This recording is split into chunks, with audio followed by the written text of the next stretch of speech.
Kebahagiaan itu bukan suatu kebetulan, tapi itu adalah sebuah pilihan. Sama halnya ketika kita memilih sebuah mobil, kita harus memastikan bahwa itu adalah nyaman dan membuat kita happy yang pasti.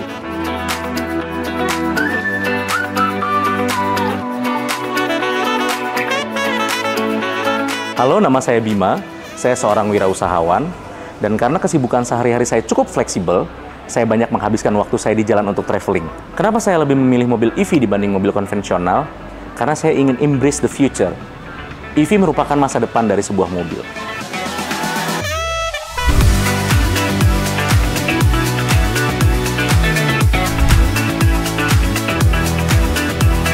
Pertama kali saya lihat REV launching, saya langsung jatuh hati dan pengen banget pakai. Pengen tahu rasanya kayak gimana sih. Setelah punya, saya nggak pernah expect bahwa nyetirnya tuh bener-bener easy to drive. Fun banget waktu kita drive karena kita bisa melihat pemandangan yang sangat luas. Dan yang pasti yang bikin saya happy adalah ketika kita bisa ngecas sendiri di rumah dan bisa ngecas kapan aja tanpa harus ngantri ke pom bensin. Itu mantep banget.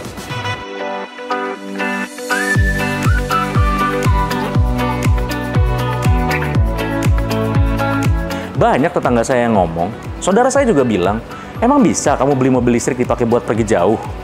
Saya di situ tertantang untuk nunjukin bahwa bisa kok, mobil listrik bisa saya bawa ke Bali dari Jakarta. Sebelum berangkat ke Bali, saya sudah riset dan sudah memastikan bahwa ekosistem kita untuk sport charging itu cukup kok. Dan membuat kita tuh nggak worry kalau kita mau pergi dari Jakarta ke Bali pakai mobil listrik.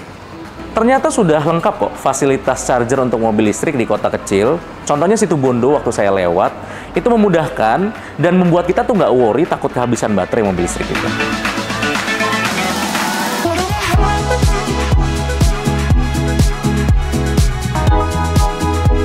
Fitur yang paling saya suka dari REV saya adalah WIN.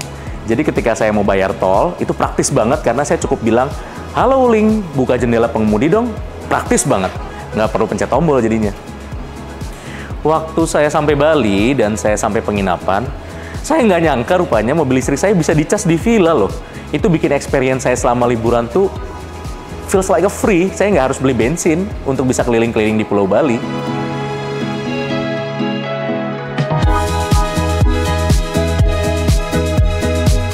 Waktu pulang dari Bali dan sampai Jakarta, saya bawa mobil REV saya ke bengkel resmi Wuling untuk mengecek ada yang harus diperbaiki nggak sih? Atau ada yang harus diservis nggak sih?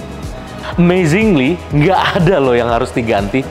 Wow, saya nggak nyangka bahwa bawa mobil sejauh itu nggak ada yang rusak, nggak ada yang harus diservis, dan itu menunjukkan bahwa REV saya build quality-nya oke banget. So, itu dia tadi pengalaman saya perjalanan dari Jakarta ke Bali, balik lagi ke Jakarta. Dan sepanjang perjalanan ini saya bisa pastikan bahwa mobil Wuling REV ini build quality-nya bagus, reliable, dan sangat bisa diandalkan untuk perjalanan jauh. Jadi jangan takut bawa mobil listrik kita untuk pergi jauh. Nikmati perjalanannya dan enjoy. Buat kamu yang masih penasaran dan ingin tahu lebih banyak tentang mobil Wuling REV, bisa cek informasi lengkapnya di website wuling.id. Halo Wuling.